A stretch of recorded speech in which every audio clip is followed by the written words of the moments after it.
Hello, this is Marty Ettington. I'd like to talk to you about my book titled The Real Nature of Time, an analysis of physics, prophecy, and time travel experiences. The real nature of time is still a mystery after thousands of years of philosophers and scientists analyzing it and theories about it.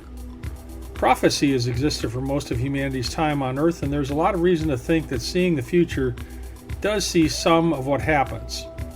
I also wrote 2 books on this subject, including The History of Prophecy and my own experiences. The titles include Prophecy, a History and How-To Guide, and Use Intuition and Prophecy to Improve Your Life by an Adept. In the 20th century, Albert Einstein gave the world his theories of special relativity and general relativity. He gave us a new way to view time in the world.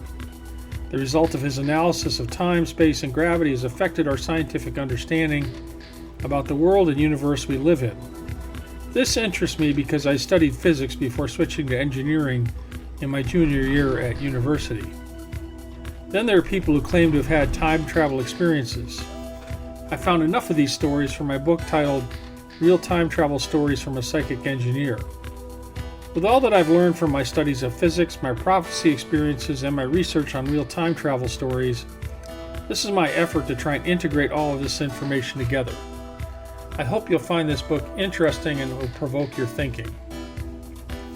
So, I don't claim to have a magic theory here, but it's interesting to compare relativistic space and time and quantum mechanics beliefs with my experiences in prophecy and how time definitely seems to have probabilities of the future, and then with actual stories about real time travel, including some places like Bold Street in Liverpool, England, that seem to have different time warps.